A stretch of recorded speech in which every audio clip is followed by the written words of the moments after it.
Assalamualaikum warahmatullahi wabarakatuh.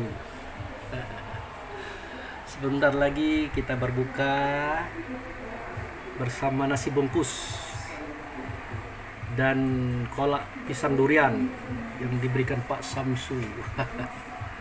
Oke, kita lihat ya. Ini dia nih. Nah, ini kayaknya gulai ayam nih, masih mantap. Nah, ini kolak pisang. Ini buah pir. Air hangat satu teko. Is keren. Mantap, mantap, mantap. Thank you. Thank you Pak Samsu nih. Sebentar lagi. Tunggu sirine beduk atau orang azan. Yap, assalamualaikum warahmatullahi wabarakatuh. Assalamualaikum warahmatullahi wabarakatuh. Saudaraku kaum muslimin dan muslimat, saudara sebangsa setanah air dimanapun Anda dan berada, para penonton video Abu Fikri. Nah, ini pada pagi hari ini kita masih dalam situasi berpuasa ya. Puasa kita ya ngambil paket 1 bulan.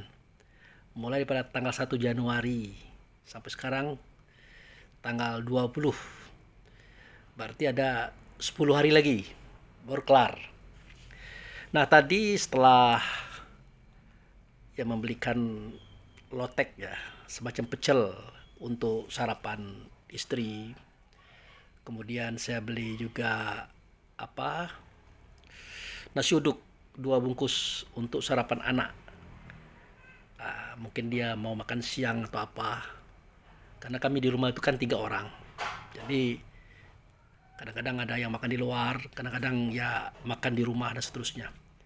Jadi setelah saya membelikan lotek atau pecel buat istri untuk sarapan dia ini saya tinggal. Saya bayar rekening listrik dulu, rekening ledeng, dan WiFi. Nah, seketika pulang, saya duduk sebentar sambil melihat istri makan lotek sarapan paginya. Tiba-tiba terdengar suara. Suara apa? Suara hati. Nah, untuk melihat isi HP. Saya lihat, nah ternyata ada panggilan buat saya dari Pak Samsu Bahri ya, Direktur PDAM Provinsi Bengkulu. Akhirnya saya telepon balik sama beliau. Ya, saya tanyakan gimana, di mana nih bos? Nah, bilang gitu. Wah, dia bilang kami ini di Pasar Baru Koto di tempat Uni masih puaso, dia bilang. Aman lah itu, saya bilang. Oke, saya OTW, siap, oke, jalan. Nah, jadi di perjalanan itu mungkin ada yang bertanya ya, kenapa saya dengan Pak Samsu Bahri itu sepertinya ada semacam ikatan batin tersendiri gitu ya. Karena saya ini sudah sudah trauma dengan persahabatan itu. Kalau dulu saya banyak sahabat, banyak teman, banyak saudara. Jadi saya biarkan saja waktu itu berlalu. Tahu-taunya ya satu persatu sahabat pergi dan tidak pernah kembali lagi. Maka sejak saat itu saya betul-betul menghargai seorang sahabat, seorang teman, persaudaraan itu. Ya takutnya nanti ya berulang lagi. Satu persatu sahabat pergi dan tidak pernah kembali lagi. Nah, tetapi yang pasti adalah dalam kehidupan itu kan kita punya orang-orang yang bisa kita ajak berbicara. Ya. Nah, kalau saya tuh punya prinsip begini. Seketika saya berada di tengah orang ramai, maka waktu itu saya merasa sepi. Kenapa? Ya karena saya tidak bisa berbicara apa-apa. Mau berbicara apa dengan mereka yang ramai itu? Iya, kalau pembicaraan saya itu cocok bagi pemikiran mereka. Akhirnya saya diam. Maka saya sepi di tengah yang ramai. Nah, seketika saya sendiri seperti ini, saya merasa ramai. Karena banyak inspirasi, banyak ide, banyak masukan daripada Allah dan Rasul untuk saya sampaikan melalui video ini. Nah itu. Nah, termasuklah persoalan antara saya dengan beberapa sahabat, beberapa teman dan saudara ini. Jadi kalau dihitung di YouTube itu banyak teman, banyak sahabat, banyak saudara ya. Dihitung di Kota Bengkulu atau Provinsi Bengkulu ada juga. Tapi untuk yang bisa kita berbicara itu tidak banyak saya. Ada 3. Ada 3 yang bisa saja berbicara secara serius untuk di Kota Bengkulu. Ya saya tidak usah ceritakan siapa orangnya. Tetapi satu di antaranya adalah Bapak Samsu Bahari.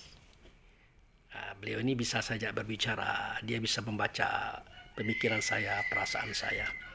Dan dia pun bisa memberikan solusi dalam pembicaraan saya itu. Makanya cocok bagi saya kalau berbicara dengan beliau. Nah itulah tadi kenapa sewaktu saya naik motor menuju lokasi Pasar Baru Koto tempat beliau makan lontong tunjang pagi hari ini, saya berpikir karena momentum keakraban seperti ini ya tidak akan lama. Siapa tahu besok dia tetap di atas kita, kita di bawah. Atau kita di atas beliau, beliau di bawah. Atau nanti sama-sama, tetapi waktu, momen pertemuan seperti ini belum tentu akan ada lagi. Nah, saya takut kehilangan momen itu. Ditambah lagi seketika pertemuan nanti ya kami tidak kosong-kosong. Kami berbicara banyak, bersuara banyak, bercengkrama banyak. Bahkan kami sepertinya tidak serius, tapi justru serius. Bahkan dalam pembicaraan kami banyak berbicara, banyak berkata-kata, banyak tertawa, berahaha. Bahasan kita banyak, macam-macam. Tidak digarisbawahi, tidak dibuat tema. Pokoknya improv kata orang sekarang. Dia terjadi begitu saja.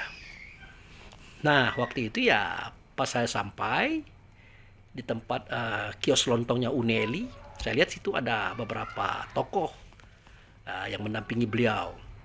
Di antaranya Pak Kabak, Pak Zainuddin, ada juga Pak Security, Pak Sumardi, ada juga Adinda Agus, Adinda Ferry. Ya, semua mereka itu adalah orang-orang yang luar biasa, yang selalu bersama-sama, susah senang bersama-sama dengan Pak Dirnya itu, Pak Samsu Bahari. Nah, saya langsung datangi Uni. Saya bisik sama Uni ini, lontong saya 2, ndak usah dibuka di sini, bungkus aja. Kenapa? Karena saya berpuasa hari ini. Wah, bapak ini gitu dia. Masa dibungkus? Iyalah, saya bilang. Akhirnya singkat cerita saya duduk dan seterusnya. Nah, saya salamilah Pak Kabak, Pak Zainuddin. Apa kabarnya Pak Kabak? Waduh, ini udah lama meninggalkan saya ini beliau ini nih Pak Samsu. Saya bilang sama itu beliau. Oh iya. Nah, kini apa tema kita hari ini? Apa tema kita? Nah, jadi kebiasaan saya bertemu dengan beliau itu selalu membicarakan sesuatu yang bermanfaat dalam bentuk gurauan, dalam bentuk cerita. Tetapi saya videokan. Kenapa? Karena bermanfaat bagi saya, bagi beliau, kita semua, dan semua pemirsa di Nusantara. Ya karena saya pernah di komen, bahkan pernah di WA, ada yang ditelepon loh. Oh itu Pak Abu Fikri lucu ya kalau cerita sama teman-temannya. Itu saya sudah nonton 2 kali dia bilang. Pak Abu Fikri dengan kelompok PDAM Kota Bengkulu atau Provinsi Bengkulu itu. Oh iya, saya sengaja bikin. Karena saya tidak mau kehilangan momen. Itu. Tapi itu berisi Pak Abu Fikri. Kami selalu memperhatikan itu. Wah ini berbobot ini. Ya kita berusaha untuk menjadikan semua apa yang kita buat, apa yang kita rencanakan bermanfaat bagi diri kita, kaum kerabat kita dan orang lain. Itu kita usahakan seperti itu. Maka inilah anugerahnya Allah, adanya media sosial, adanya alat yang bernama handphone. Walaupun handphone kita handphone murah, tapi manfaat itu yang penting. Nah, jadi nah ini saya lihatkan dulu nih. Nih pemberiannya Pak Samsu Bahari ini. Dia tahu persis kalau saya masih berpuasa hari ini. Nah, ini lontong ini nih lontongnya. Kalau saya tidak salah lontong ini 2. Saya sudah pesanan. Lontong. Nah, mungkin saya makan pagi ini atau siang ini ya. Ini kuahnya ini tunjang nih loh. Lontong tunjang. Nah, ini satu lagi. Nah, ini kerupuk. Nah, kerupuk lontong. Nah, ini untuk dimakan sore. Jadi saudaraku, ini saya serius mengatakan kepada Pak Samsu Bahari tadi. Saya beberapa kali saya perhatikan makanan yang beliau belikan itu. Misalnya seperti kemarin nasi bungkus itu. Nasi bungkus. Itu mestinya sudah kembang nasinya. sudah berbeda baunya, mungkin agak sedikit basi lah gitu ya. Tapi saya tidak percaya. Saya tidak percaya. Kenapa? Pertama, yang memberikan itu, ya maaf, beliau ikhlas. Yang menerima juga ikhlas. Pas saya buka, bener, tidak basi. Bahkan ada beberapa kali saya berpuasa, saya bungkus makanan dia. Kadang-kadang dia tidak tahu kalau saya berpuasa. Saya bilang bungkus aja. Nah itu. Nah saya makan, tidak basi. Maka saya bilang sama Pak Zainuddin, Pak Kabak beliau, inilah kelebihan keistimewaan beliau ini. Apa yang dia belikan kepada saya tak pernah basi jika saya mau makannya sore hari atau malam hari. Kenapa? Makanan ini tahu siapa yang memberi dan siapa yang diberi. Gitu saya bilang. Nah ini untuk nanti malam. Jadi saya tidak perlu makan nasi lagi. Cukup dengan lontong tunjang. Ya tidak mungkin dua-duanya. Pasti anak istri. Ya. Karena satu lontong itu sudah cukup bagi saya. Karena tidak perlu makan banyak usia 60-an ini. Oh gitu. Sudah itu saya lihat ada lagi apa pempek Shanghai dihidangkan di situ. Saya bilang sama Unieli, nih tolong bungkuskan saya 4, jangan lebih, saya bilang. Kalau masih ada, oh dia bilang habis. Nah kalau habis jangan, tidak boleh. Ini untuk yang sekarang, untuk yang makan sekarang. Nah akhirnya apa? Sampai berapa saat pempek Shanghai itu tidak ada yang memakannya. Nah oleh Pak Samsu, udah bungkus saja nih buat Pak Ustadz. Berapa itu nih jumlahnya? Bukan 4 tapi 5. Ya udah semuanya. Ini pempek Shanghai-nya. Nah ini nah. Ini lontong kita pinggirkan dulu ya. Kita pinggirkan dulu. Nah.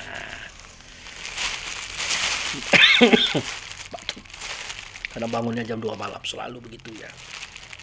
Nah ini pempek Shanghai. Wis mantap ini. Ini kan ada apa kuah pempek yang diberikan oleh Pak Charlie. Acara Rabu malam itu masih ada kuahnya ya, cukam pempek, nah itu masih ada karena dimasuk kulkas.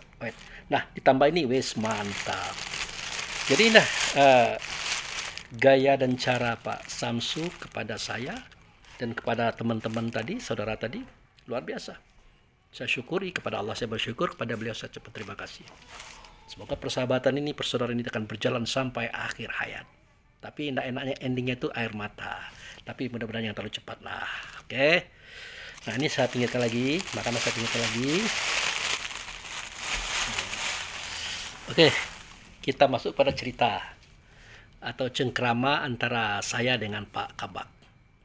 Jadi bermula dari dia bercerita. Dia bilang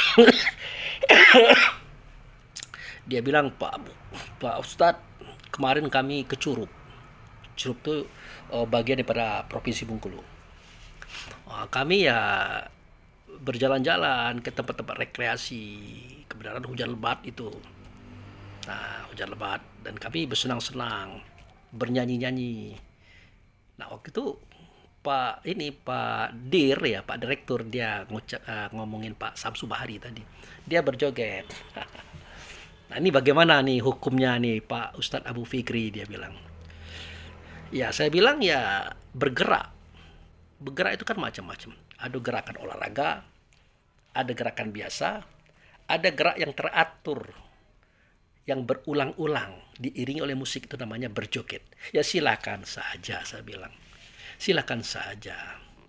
Apalagi kata Pak Samsu, kami joget laki-laki sama laki-laki, tidak ada perempuannya, walaupun itu acara Dharma wanita, ya perempuan, laki-laki ya laki-laki. Nah itu oke, no problem, silakan saja. Nah itu jadi kita berjoget itu, kita bernyanyi itu beriang-riang, bersenang-senang, berbahagia-bahagiaan. Itulah kehendaknya Allah itu. Allah itu ingin kita itu senang, bahagia, bergembira, bukan mayun, bukan sakit, bukan susah. Itu kehendaknya Allah. Saya bilang begitu sama Pak Zainuddin. Lagian agama juga kan tujuannya untuk membahagiakan diri, bukan untuk menyusahkan diri. Makanya kita terlalu banyak aturan, terlalu banyak membenci orang, tidak suka dengan sikap dan tingkah laku orang. Itu biasanya menyusahkan pemikiran, menyusahkan perasaan. Apalagi itu perbuatan orang lain, bukan perbuatan kita. Apalagi itu tidak menyalahi, tidak merugikan orang lain. Misalnya nyanyi-nyanyi, joget-joget. Ya silakan saja. Kan joget itu kena tiap hari. Ya, sekali-sekali. Kalau Bang Haji Roma Irama kan ada lagunya joget, mari joget. Nah, kan begitu. Joget itu tidak dilarang, asalkan jarang-jarang dia bilang. Berarti ada perempuannya waktu era beliau itu. Nah, tapi di eranya Pak Samsu hari ini dengan Pak Zainuddin ya enggak ada. Kata dia bilang kami joget sama-sama laki-laki. Ya silakan saja. Jadi sempat saya tambahkan tadi, sebenarnya yang selalu menyalahkan orang itu orang yang melihat di bawah, dari kalangan bawah. Tapi kalau kita berusaha ke atas itu Pak Kabak saya bilang. Nah kita lihat situasi itu di atas, maka semuanya kelihatan. Kita akan tahu persoalannya. Bahkan Tuhan menganjurkan kita itu selalu berada di atas. Memandang segala sesuatu itu dari atas. Itulah dia sholat. Sholat itu kan mi'raj. As-sholat itu mi'rajul mu'min. Sholat itu saat naiknya si mukmin atau roh kita ini kepada Tuhan. Kan tinggi itu. Nah, kalau kita sudah dekat dengan Tuhan, ya, sudah bersama Tuhan, maka kita melihat segala sesuatu yang ada di bawah kita itu, kita tahu kenapa orang itu peminum, penipu, main perempuan, ya. Kenapa dia itu pembunuh macam itu, kita tahu. Yang uniknya, seketika kita tahu, kita tidak berani menyalahkan orang itu. Kalau kita berada di atas, itu. Nah, yang sering menyalah-nyalahkan itu Pak Kabak, saya bilang itu orang yang di bawah. Bahkan ada tokoh ya, tidak saya sebut namanya itu. Apa dia bilang? Kalau kita masih suka menyalah-nyalahkan orang, itu artinya kita belum belajar. Salah semua orang itu, berarti kita belum belajar. Nah, apabila kita sudah bisa menyalahkan orang dan sudah bisa juga menyalahkan diri kita, itu namanya baru belajar. Baru belajar. Nah, seketika kita tidak lagi menyalahkan orang dan tidak pula menyalahkan kita, barulah dia terpelajar. Kenapa? Dia tahu, dia paham. Tidak terjadi segala sesuatu kecuali ada yang menghendaki sesuatu itu. Siapa dia sesuatu itu? Tuhan. Tuhan itu yang punya cerita. Tuhan itu yang punya skenario. Tuhan itulah sutradara. Dia mengatur segala sesuatunya. Dengan apa? Dengan kekuatan kekuasaannya. Lengkaplah cerita tentang apa yang dia ciptakan. Nah, makanya tidak ada kata lain. Sami'na wa ata'na, aku dengar dan aku taati ya Allah. Makanya kata Allah, jika kita dapat baik, kita bersyukur. Jika dapat buruk, kita bersabar. Jika kita salah dan keliru, kita mohon ampun dan bertobat. Nah, sempat saya sampaikan dengan Pak Kabak, Pak Zainuddin tadi. Apa saya katakan? Nah, apakah Bapak tahu kenapa Allah itu memaafkan? Mengampunkan hamba. Ya karena Allah juga. Coba, Bapak buka di surah At-Tin. Laqad khalaqnal insana fi ahsani taqwim. Tsumma radadnahu asfala safilin. Itu. Sungguh aku jadikan insan itu, diri kita itu, roh kita itu sebaik-baik kejadian. Ya bagaimana tidak baik yang menjadikannya Allah. Asalnya Muhammad, namanya mukmin di tempat yang satu, Baitullah hakikat. Kan terbaik itu. Tetapi summa radatnahu asfali safilin. Kemudian aku pula yang memasukkan dia itu ke dalam asfal. Asfal Bapak tahu, Ibu tahu, Saudara tahu, yang hitam yang diinjek-injek di jalan itu. Asfal itu adalah tubuh badan jasad kita. Yang dalam tubuh itu ada sifat pantang kelintasan. Tidak mau melihat orang kaya, melihat orang sukses, orang lebih, timbul iri dengkinya. Sifat pantang kerendahan, mau hebat dia saja, suci dia saja, benar dia saja, orang lain salah. Sifat pantang kurang, kaya sudah, uang sudah banyak, harta banyak, pangkat tinggi, masih mau mengambil hak orang juga. Sifat pantang tersinggung dan tidak mau kalah. Wes. Itulah sifat manusia. Itulah sifat jiwa, sifat nafs. Jadi manusia, jiwa atau nafs, inilah wujudnya. Dia bukan kita, saudaraku. Dia bukan kita, tapi casing kita. Kalau kita datang dari Allah, kita itu ruh, kita itu suci, bersih, terbaik, kata Allah. Yang menjadikannya Allah, asalnya Muhammad, namanya mukmin, di tempat satu, yaitu Baitullah Hakikat, di alam sono. Nah, dimasukkanlah kita ke dalam tubuh ini, casing ini, yang ianya adalah manusia, jiwa atau nafs. Ada sifat yang 4 tadi. Pantang kelintasan, pantang kerendahan, pantang kurang, pantang kalah. Itu kalau 4 itu digabung, maka memunculkan 10 sifat. Ajib, ria, takabur, iri, dengki, hasud, pinatama, loba, dan sombong. 10 tambah 4, 14 memunculkan 3 sifat. Benci, dendam, menghancurkan. Itu sifat manusia. Manusia mana saja. Jadi dimasukkanlah ruh tadi. Kita tadi di sini, saudaraku. Di ubun-ubun. Langsung ke hati, di pari di sini. Kalau sudah begitu caranya, ya mau tak mau, walaupun kita itu diperankan oleh Allah sebagai khalifah, pengendali tubuh badan jasad, pengendali manusia jiwa dan nafs tadi, tapi kita tetap terpengaruh dengan apa yang kita tempati, apa yang jadi wadah diri kita, pasti. Nah, itulah beratnya jadi kita tadi. Nah, seketika kita bisa mengendalikan diri, baguslah kita, baiklah kita, benarlah kita. Tetapi jika kita tidak bisa mengendalikan diri, hitamlah kita. Ya, sehitam hasfali safilin tadi. Sejelek seburuk sifat 17 yang ada pada tubuh tadi. Nah, disinilah fungsinya Allah. Memaafkan, mengampuni, dan memaklumi semua persoalan yang kita lakukan, baik sengaja ataupun tidak sengaja. Itu saya ceritakan kepada Pak Kabak tadi. Gitu. Itu, Pak. Nah, apalagi kalau kita melakukan suatu pekerjaan itu salah, ya. Tapi kita lupa kalau itu salah. Saya contohkan, misalnya kita lagi puasa, tahu-tahu kita lupa, kita makan, nambah pula lagi. Nah, pas kita sadar, kata Allah, oh, ndak usah dibatalkan puasanya, lanjutkan saja. Nah, ini saya ceritakan bermula dari kisah saya. Saya bilang sama Pak Kabak, saya olahraga malam tadi. Dalam bahasa lainnya, saya berhubungan dengan suami istri. Saya lupa mandi. Bukan berarti saya tidak mandi, saya mandi. Tapi saya lupa mandi janabah. Mandi junub, kata orang sekarang. Tahu-tahu saya sholat subuh. Nah, setelah siang hari, kira-kira jam 7, saya ingat, malam tadi olahraga ya, mandi tapi bukan mandi jenabah ya, mandi biasa.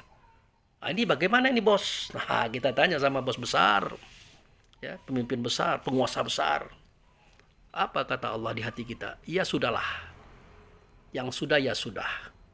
Kamu tidak mandi itu kan kamu tidak menyengaja, jika kamu mandi biasa saja, kamu lupa dengan apa yang kamu lakukan malam tadi. Ya sudah, tapi siang nanti kamu mandi ya. Ini saya ceritakan kepada beliau tadi. Nah, itulah makanya muncul cerita tentang kita berpuasa, tahu-tahu kita makan, kita lupa, oleh Allah, ya sudahlah, teruskan aja puasanya, tidak usah dibatalkan. Begitu hebatnya Allah terhadap semua kita. Dia bijaksana. Nah, saya bilang sama Pak Kabak, nah itu enaknya bergaul dengan Allah itu begitu. Bersama Allah itu begitu. Allah itu senang, kita senang, kita berbahagia, kita gembira. Dia senang loh, daripada kita mayun. Ya, gelisah, sedih, tidak suka Allah seperti itu. Karena tidak ada keinginan Allah untuk menyiksa kita dengan penderitaan batin ataupun zahir, tidak ada. Biasanya menderita itu adalah akibat kita sendiri, bukan akibat Allahnya. Itu saudaraku. Nah, itu cerita kami tadi. Kemudian Pak Kabak sempat ngomong ini. Belum. Jadi dimulai dari Pak Samsu. Nah, apa dia bilang begini. Oh, ini ini masih ada uangnya nih. Maaf ya. Saya bukan ria, bukan saya memuji-muji beliau. Ini kan cerita apa adanya ini. Nah, ini buat beli buah dia bilang. Langsung saya guyonin. Weh, ini pasti nonton video saya kemarin. Nah, saya itu videonya ya makan nasi bungkus yang beliau kasihkan. Suatu kolak pisang campur durian yang beliau kasih. Nah, hanya saja buah saya itu kecil, satu buah pir, satu mangkok air hangat. Saya langsung goyang nih, jangan-jangan nonton video saya nih, dia lihat buah saya cuma satu. Ah, nih dia bilang untuk beli buah apa, pisang atau apa. Akhirnya saya dikasih uang 100 tadi. Rupanya tidak lama kemudian ya mungkin teman-teman di belakang dia kasih juga, biasanya beli begitu.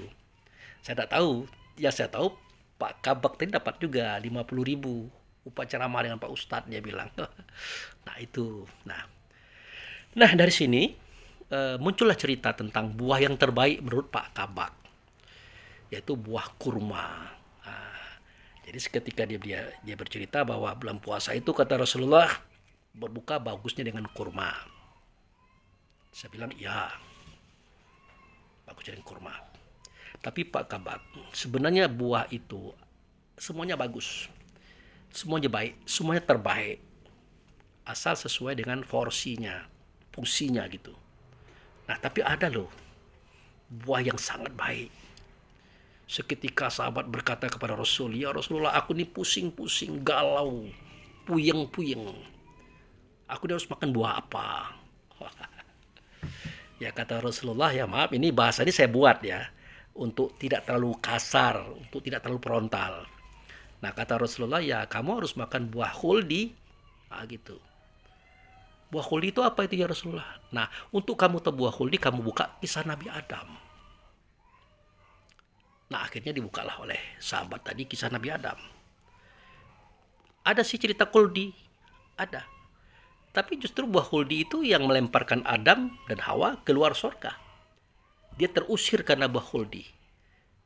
Lalu bagaimana saya mau mencari buah khuldi ini di momen sekarang ini? Kan saya puyengnya sekarang, galaunya sekarang. Buah khuldinya di mana saya dapat? Ini kan kisah dulu. Akhirnya ya dah, saya tanya aja sama Rasulullah. Ya Rasulullah, bagaimana kiranya kok bisa ya? Iblis itu kan sudah diusir tuh karena dia tidak mau sujud kepada Adam. Tahu-tahu dia bisa masuk lagi surga, bisa menggoda Adam dan Hawa, itu bagaimana kisahnya? Ya kata Nabi, tidak begitu juga. Nah bagaimana ya Rasulullah? Nah ceritanya begini. Sewaktu itu iblis itu menjelma menjadi ular. Menjadi ular. Seketika iblis itu atau ular itu masuk ke pintu surga, bersama dengan itu Adam dan Hawa pun terlempar dari surga. Sahabat bingung. Apa maksudnya ya Rasulullah? Ya begitulah ceritanya. Begitulah ceritanya. Seketika iblis itu menjelma menjadi ular, dia masuk ke dalam pintu surga, bersama dengan itu Adam dan Hawa terlempar dari surga. Kenapa? Karena bersama dengan itu pula dia memakan buah khuldi. Khuldi itu artinya kekal. Kalau orang BKKBN di Indonesia namanya regenerasi. Rupanya ular yang dimaksud itu adalah ularnya Adam. Tergerak oleh hati yang tidak benar di hatinya itu untuk memasukkan ular itu ke dalam pintu surganya Ibunda Hawa. Terjadilah hubungan seksual mereka berdua. Bersamaan itu mereka melakukan pelanggaran, bersamaan itu mereka makan buah khuldi, bersamaan dengan itu mereka terlempar dari surga dan terusirlah dia. Nah kagetlah Pak Kabak. Nah aku baru kali ini Pak Abu dengar cerita ini. Oh rupanya ini loh kisahnya. Iya saya bilang begitu. Iya. Nah kalau selama ini Pak Abu Fikri, saya yang mendapatkan cerita makan buah khuldi itu ya nyangkut di sini. Itu jakun namanya. Kalau perempuan karena Siti Hawa juga makan, muncul di sini, itu payudara namanya. Saya bilang tidak begitu kisahnya. Antara jakun itu kan tempat pita suara, wajib adanya. Ini juga wajib adanya karena perempuan mau melahirkan anak, akan menyusukan. Jadi bukan karena buah khuldi, memang dia begitu adanya. Ya buah khuldi itu tadi, buah kekal, regenerasi. yang dilakukan oleh Adam dan Hawa. Seketika di hati Adam itu muncul rasa keiblisan, rasa kekeliruan, yaitu melanggar peraturan Tuhan. Jangan dekat-dekat, kata Allah. Apalagi memakan buahnya, tidak boleh, tidak boleh. Tapi bagaimana, saudaraku? Ini lagi persoalan ketuhanan ini. Nabi Muhammad itu mengatakan kepada kaumnya hari ini, boleh saudaraku lihat, cek itu nanti hadisnya. Kata Nabi, barang siapa yang berdua-duaan, laki-laki perempuan, hanya berdua saja, pasti yang ketiga setan. Pasti. Artinya kalau dia sudah berdua-duaan, pasti akan melakukan perbuatan yang dikehendaki oleh iblis, jin atau setan, yaitu perzinaan, hubungan seksual, pasti. Maka tidak boleh berdua-dua, laki-laki perempuan, karena yang ketiga pasti setan. Itu kata Rasul. Ya tentu itu juga kata Allah. Pertanyaannya, kenapa Allah lakukan ini terhadap Adam dan Hawa? Betul, Adam dan Hawa itu sudah menikah, sudah suami istri. Tapi waktu itu kan peraturannya kan belum boleh berhubungan di dalam surga itu. Kan belum boleh. Dikatakan, ya Adam, muskun anta wa zaujkal jannah wa kula minha ragadan haitsu syi'tuma wa la taqrabah hadhihi sajarah wa takuna min sholimin. Itu kata orang Arab, bukan kata orang Bengkulu, apalagi orang Indonesia, bukan. Wahai Adam, tinggallah kamu dengan istrimu di dalam surga. Makanlah semua apa yang kamu makan. Tapi ingat, jangan dekati pohon ini. Apalagi makan buahnya. Takutlah kamu jadi orang yang zolim. Adam takut jadi orang zolim. Adam takut makan buah. Ya. Takut mendekati pohon. Jelas. Ya tapi bagaimana? Allah sendiri menempatkan Adam di situ. Allah sendiri menempatkan Hawa di situ. Mereka hanya berdua saja. Dikatakan yang ketiga pasti ya tan tadi. Setan maksudnya. Ya terjadilah. Walaupun di hati Adam itu sebenarnya tidak terlalu tampak keinginan yang kuat. Lalu siapa yang kuat? Ya Bunda Hawa lah. Perempuan lah. Ya coba saudara-saudaraku. Di dalam surga itu cuma mereka berdua. Tidak boleh dekat-dekatan. Kan dikatakan, la taqrabu hadhihi syajarah. Hai Adam, jangan kau dekati pohon ini. Nah, pohon ini itu adalah tubuhnya Bunda Hawa. Bagi Adam. Bagi Hawa, bagi Bunda Hawa, pohon itulah tubuh Adam. Akhirnya mereka berjarak, berjauh-jauhan. Tapi kan rasa rindu kan tidak bisa diobati tanpa pertemuan. Dia pengen bertemu, dia pengen lihat. Dek, jangan dekat-dekat dek ya, jauh-jauh aja ya. Kita tidak boleh dekat-dekat. Ya bang. Ya bang. Lama-lama ada mikir, Hawa mikir, dekat mereka. Dek, dekat-dekat tapi jangan nempel-nempel ya. Ya bang. Lama-lama dia mikir juga, waduh ini gimana nih, agak pegal-pegal nih. Kata Bunda Hawa. Ngomong bang, aku pegal-pegal ini. Udah jalan sekelilingan dari tadi pagi. Ya gimana dek? Kita kan tidak boleh dekat-dekatan. Ya adalah, tidak apa-apa. Sekedar pijat-pijat dikit lah. Ya tapi jangan macam-macam ya dek ya. Iya, dipijat. Ya Siti Hawanya tidak macam-macam, tapi hadapnya yang macam-macam. Bergejolak hatinya. Akhirnya tidak tertahan, saudaraku. Tidak tertahan. Ini Nabi loh. Itu Bunda Hawa loh. Apalagi Abu Fikri. Apalagi ustadz-ustadz yang sama aja. Apalagi orang biasa yang bukan ustadz. Wes, kelar itu semuanya. Ya, akhirnya apa yang terjadi? Adam dan Hawa melakukannya. Para ustadz pun melakukannya. Kita umum apalagi.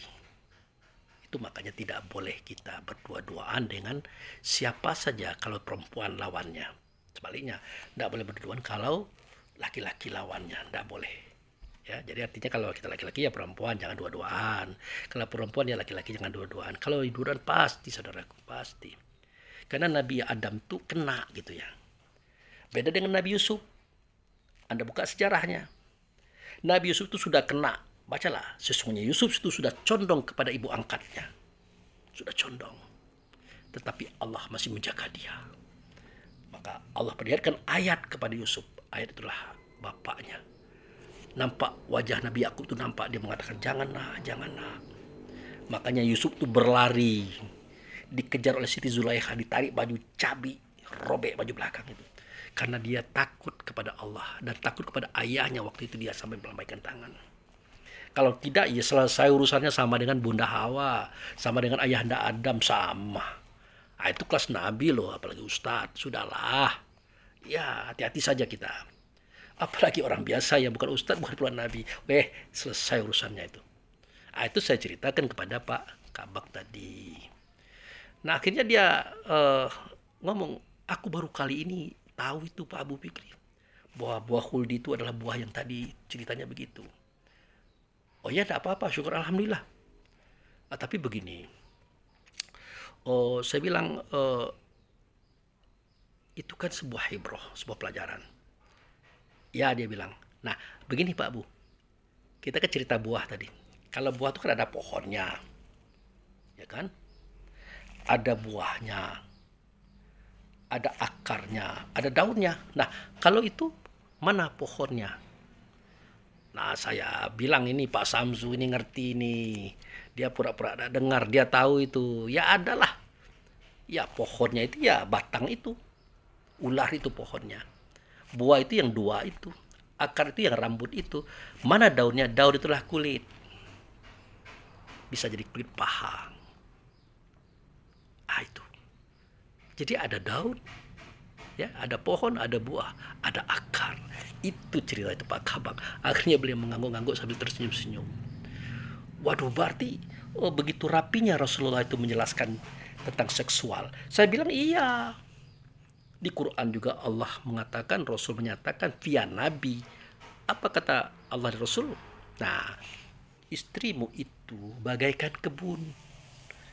Boleh kamu datangi dari mana saja, boleh kamu cangkul dari mana saja, dengan gaya apa saja, silakan saja, karena itu istrimu. Karena istrimu. Padahal dia cerita, ya kamu boleh datangi istrimu dengan gaya apa saja, silakan saja. Asalkan sesuai dengan jalurnya. Itu. Ya jangan pula yang depan itu diarahkan ke belakang. Bukan jalurnya itu. Yang di belakang itu untuk pembuangan kotoran. Bukan untuk itu. Ya depan lah. Nggak ada ke belakang, nggak ada. Oh, tapi Pak Abu Fikri kan ada orang melakukan ke belakang. Itu orang yang keliru. Orang yang salah, orang tidak normal itu. Dari mana dapat kenikmatan di situ? Perempuannya tidak nikmat, laki-lakinya pun tidak nikmat. Yang ada kelalas. Tahu kelalas? Lecet. Itu. Dan tidak menutup kemungkinan akan terkena HIV. AIDS. Karena salah dalam menggunakan. Dan ingat, yang lebih buruk lagi adalah, ini pengalaman saya loh. Ini pengalaman saya. Saya tidak malu menceritakannya. Sewaktu saya mau dioperasi, untuk membuktikan bahwa saya itu tidak ada masalah dengan tempat pencernaan, tempat pengeluaran atau pembuangan, itu perempuan lagi yang melakukan itu. Dokter perempuan, dia pakai sarung tangan. Maaf Bapak, saya akan cek bagian di bawah Bapak. Boleh saya bilang, dicek. Dia gerak ke kanan, ke kiri, ke samping. 1 kali seumur hidup saya dibuat oleh orang, itu pun jari tangan. Ya, jari tangan. Oleh seorang perempuan dokter, itu namanya darurat. Pada saat itu tidak ada rasa saya, tidak juga ada rasa dia. Tidak ada cerita ke sana itu. Apa yang terjadi saudaraku? Ya mau tak mau, lokasi tadi sempit jadi lebar. Kalau lebar dia tidak terlalu kuat menahan cairan yang ada di dalam. Nah, kalau dari pagi sampai jam 9 itu kadang-kadang ada cairan yang harus dicuci. Nah, dari jam 9 ke atas tidak ada lagi cairan itu. Kemudian seketika kita mau buang air, daya tahannya tidak terlalu lama. Cepat mau keluar itulah. Padahal baru 1 kali. Bayangkan mereka yang melakukan itu berkali-kali. Dengan hawa nafsu, dengan gerakan yang buas seperti kuda. Apa yang terjadi? Tidak beres lagi saudaraku. Karena tidak di tempatnya. Tidak di tempatnya. Kenapa saya ceritakan ini? Biar kita paham, biar kita mengerti. Yang kita ceritakan harus pengalaman loh. Jangan omon-omon, kata Pak Prabowo. Nah, itu saya ceritakan juga di dalam kisah-kisah tadi itu. Kemudian Pak Kabak menimbali kembali. Oh, jadi begitu Pak Abu. Itu pohonnya itu ya. Ya, saya bilang. Buahnya yang 2 itu. Iya. Akarnya, ya rambut itu. Dia yang bilang nih yang sebelah saya itu. Pak Direktur. Dia bilang itu akarnya. Dia nimbrung dia. Nah, itu. Oh, baru saya mengerti. Nah, jadi Pak Abu Fikri, kita sedikit merambah kepada memfitnah, menggunjing, menggibah. Nah, kan tadi Bapak bilang, laki-laki dan perempuan melaksanakan hubungan seks, melakukan hubungan terlarang, suka sama suka. Apakah kita berdosa kepada perempuan itu atau perempuan itu juga berdosa kepada kita? Jawabnya antara kita tidak ada dosa.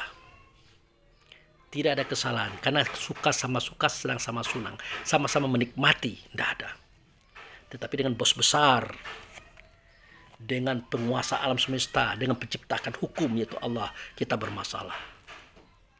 Makanya dua-duanya kita mohon ampun dan tobat untuk tidak melakukan lagi. Itu kalau dengan Allah itu enak kita berbicara. Yang rumitnya adalah seketika kita sudah punya istri atau sudah punya suami. Allah akan mampunkankah? Akan diampunkan kalau suami kita redo, istri kita redo. Kira-kira bagaimana melapor pada istri, saudaraku? Aku tadi main sama si Anu loh. Bagaimana? Itu. Atau Bang, aku tadi main sama si Anu loh. Bagaimana? Berani kita mengungkapkan ini? Bisa kita terbuka, apalagi terjadinya berkali-kali dengan berbagai macam orang. Bisa kita ceritakan kepada pasangan kita? Tidak bisa. Kalau bisa juga berantakan, pecah, akan menjadi hantu sepanjang masa kita berkeluarga. Setiap ribut istri pasti mengatakan, kamu itu pernah begitu-begitu. Begitu juga laki-laki. Setiap ribut, kamu itu pernah begitu-begitu dengan si A, si B, si C. Makanya penzina itu harus menikah dengan penzina.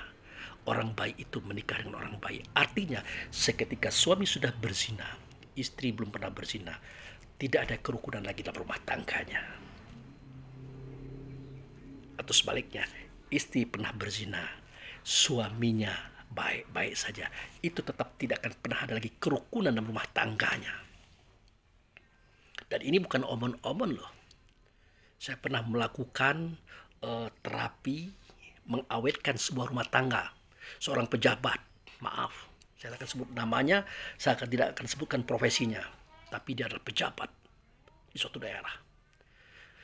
Jadi, antara Bengkulu dengan Curup itu berjarak.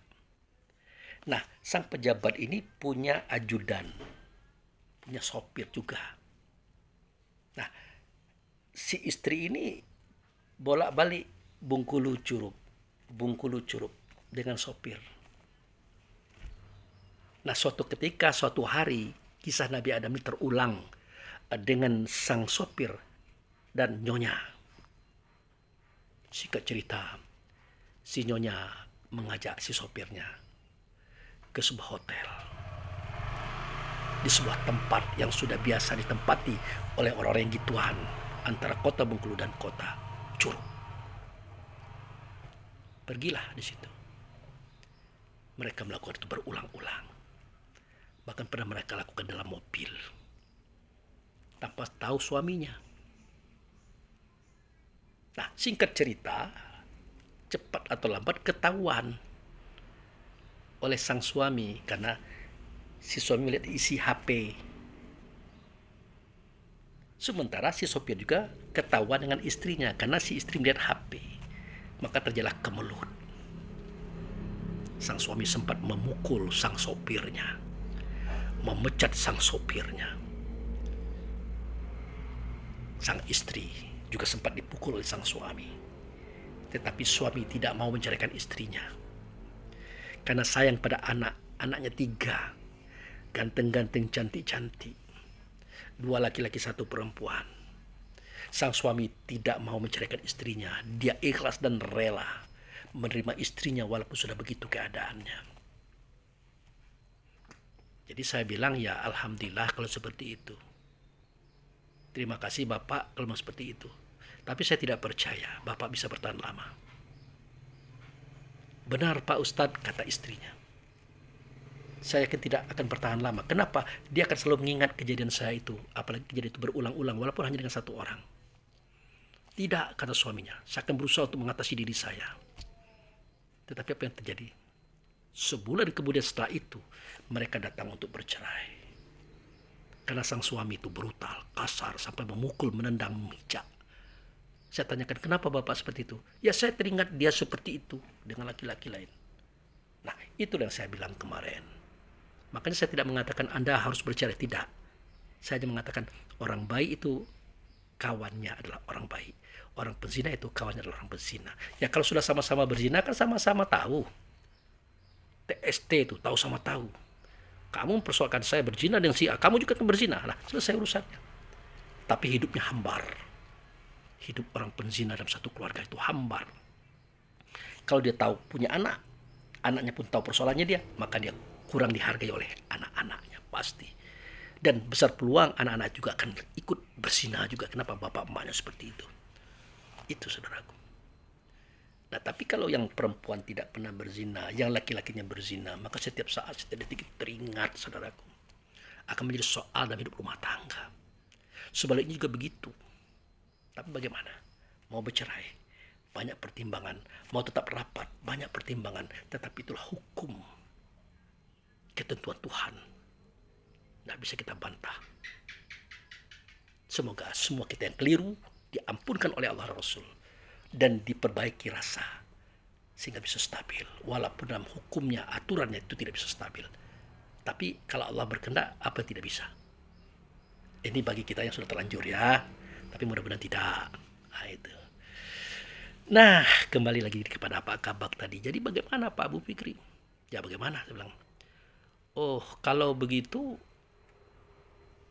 dosa berzina ini, kalau kita sempat ngomong sama istri, minta ampun kepada Allah, diampunkan. Yes, saya bilang. Hanya saja ada satu hukum dalam Islam. Kita wajib dihukum rajam. Wajib dibunuh. Ditanamkan badan, dilemparkan batu sampai mati. Untuk apa? Untuk menghilangkan dendam istri. Dendam anak terhadap kita. Untuk menghilangkan dendam pihak perempuan yang kita nodai. Istrinya. Ibunya, perempuannya.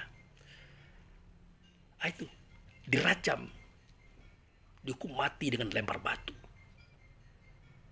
Kata orang itu kejam Pak Bu Fikri.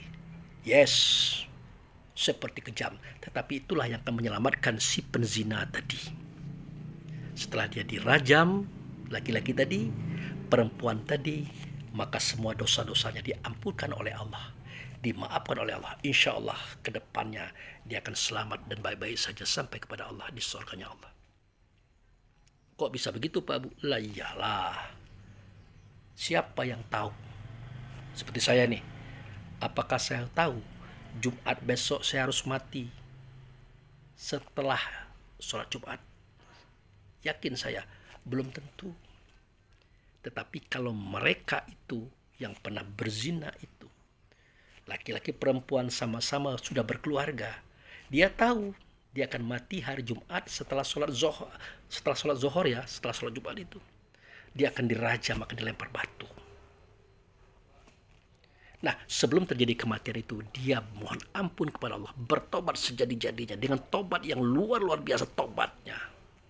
Ya dia tahu, seandainya Jumat itu 3 hari lagi, berarti 3 hari lagi dia bakal mati. Ya sudah sholat Jumat, bakal dilempar oleh semua orang dengan batu. Nah saat itulah dia bertobat kepada Allah, dan tobat yang benar-benar tobat. Berbeda dengan tobat orang biasa kayak kita. Gitu saudaraku. Nah itulah makna hukum rajam dalam Islam. Kalau dia sudah berkeluarga, kalau dia remaja ya dipukul 100 kali dengan cambuk. Sampai luka-luka, sampai berdarah-darah. Baru dia terlepas pada hukum. Kalau itu hukum Allah. Nah, lalu bagaimana dengan hukum kita Indonesia? Suami berzina dengan istri orang. Istri berzina dengan laki-laki orang. Ini bagaimana? Ini Indonesia loh. Tidak ada hukum rajam. ya otomatis tidak dirajam, pasti. Nah, hanya saja dia akan mengalami kehidupan yang susah, yang sulit dalam perasaan, yang sulit dalam pemikiran. Wajahnya wajib hitam, karena aura keimanan dicabut oleh Allah. Wajib hitam, itu hukum. Dia tidak akan bahagia dengan suami istri, istri suami. Tidak akan bahagia. Bagaimana jika dia meminta kepada Allah supaya itu bisa jadi bahagia kembali? Aura hitam itu bisa diganti aura putih kembali.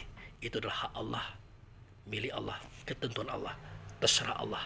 Kalau saya tidak bisa mengatakan bisa, tidak bisa, tidak berani saya. Itu. Nah, jadi kembali kepada cerita tadi, Pak Kabak tadi. Begitulah processing perzinaan. Antara kita dengan perempuan itu, perempuan itu dengan kita, no problem. Hanya dengan Tuhan problemanya. Nah, sampai beliau mengatakan, berarti bagaimana dengan hukum menggibah, mengumpat, mencela, memfitnah, macam-macam itu. Dia bilang begitu sama saya. Nah, itu lain lagi beratnya, saudaraku. Apa beratnya? Nah, susah. Kita menggunjingkan si A, si B, si C. Menjelekkan si A, si B, si C, menyalahkan si A, si C di hadapan orang lain, di tengah orang, sehingga menjatuhkan nama orang itu dari gunjingan kita, fitnahan kita. Ini bagaimana ini? Bisakah Allah maafkan, mengampunkan? Jawabnya bisa. Jawabnya bisa. Tapi dilematisnya sama dengan perzinaan. Seketika kita lakukan, diampunkan oleh Allah, tapi kita harus pamit dengan istri.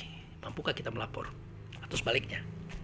Nah, itu pun juga ketentuan terakhir adalah rajam jika kita ingin lurus. Nah, berikutnya bagaimana? Itu Allah yang punya aturan. Terserah dia. Begitu juga upat puji, gunjing, fitnah. Sanggupkah kita minta ampun kepada Allah dengan cara, ya Allah ampunkanlah aku sudah menggunjing Pak Zainuddin misalnya, Pak Kabak, sudah memfitnah dia. Sanggupkah aku mengatakan itu? Jawabnya sanggup. Diampunkan Allah kah? Diampunkan. Tapi dengan catatan ngomong sama Pak Zainuddin. Pak Zainuddin, Pak Kabak, aku sudah menggunjing Anda, menggibah Anda, memfitnah Anda. Kalau tidak seperti itu, tidak akan selesai urusannya. Tidak diampunkan oleh Allah. Walaupun Allah itu Maha Pengampun. Nah, jadi berat persoalan ini, saudaraku. Berat. Nah, begitulah kisah-kisah yang terjadi seketika kami di tempat kios lontongnya Uni Eli. Bahkan tadi kan Pak Samsu, dia punya kebiasaan seketika semuanya minum teh telur. Nah, saya kan tidak minum teh telur tuh. Nah, dia minta kepada Uni Eli, bungkuskan juga itu teh telur buat Pak Ustadz. Ya tentu 2, tidak mungkin 1 bungkus. Kehebatan Uni Eli ini, nah walaupun dia itu seorang pedagang, berharap dagangan itu laku, laris, banyak untung laba, tapi dia konsisten. Apa dia bilang? Nggak mau saya, dia bilang. Kenapa? Itu sudah lama, walaupun dipanaskan sudah lama, jadi nilai citra rasanya akan menurun. Nah, daripada nilai citranya menurun, nanti nilai dari Pak Abu beda dengan saya terhadap saya, makanya saya nggak mau. Jadi nggak usah itu Pak Samsu, dia bilang. Nah, saya sambar juga, iya benar itu Pak Dir, saya bilang bahwa nilai telur itu akan mendominasi semua minuman tadi jika sudah bertempo lama, walaupun dipanaskan, gitu. Nah, makanya, jadi mungkin Pak Dir bertanya juga persoalannya di mana ini? Nih di sini saya tunjukkan. Teh telur itu kalau sudah dipanaskan, ya, dipanaskan artiannya masukkan dalam wajah, kita hidupkan api, maka dia ya telur, ya jadi telur lah dia, bergerudu-gerudu, ya telur dipanasin dia kaku, dia keras, dia bagaimana saya bisa meminumnya? Itu yang tidak dibuka tadi ya, tapi saya nangkap maksud Uni Eli itu. Nilainya akan berubah Pak, dia bilang. Saya bilang iya. Kenapa saya bilang iya? Ya kalau teh telur tadi dimasukkan dia ke dalam wajan, dipanasin, maka telurnya akan mengeras, mengental. Mana ada minuman kayak gitu? Hilanglah nilai teh telurnya. Makanya Uni Eli tidak mau dia dibuatkan atau membuatkan saya teh telur 2 biji. Padahal kalau harganya lumayan loh. Lumayan dia dapat untung tuh kalau dia mau. Tapi karena dia pedagang yang baik, pedagang yang mengerti, dia paham menjaga nilai-nilai citra rasa, makanya dia tidak mau. gitu. Nah, terakhir saya tutup sedikit daripada cerita Uneli tadi. Dia bisik-bisik dengan Pak Dir. Pak Dir dia bilang, nanti bulan Ramadan kalau buka bersama pesan lontong ya, dia bilang. Kata Pak Dir, oh enggak. Yang namanya berbuka tuh enggak pernah dengan lontong. Kata Uneli, ya ada, dia bilang. Justru enak dengan lontong. Nah, jadi di sini saya sampaikan kepada Pak Samsu Bahari, kalau di Kebun Dari ya, di Kebun Dari Kota Bengkulu itu kan ada buka bersama itu. Itu menunya macam-macam, ada sate, ada soto, ada lontong, tapi sifatnya untuk berbuka. Nanti setelah itu tarawih. Nah, balik tarawih mereka makan. Jadi itu boleh juga tuh Pak Dir, silakan saja.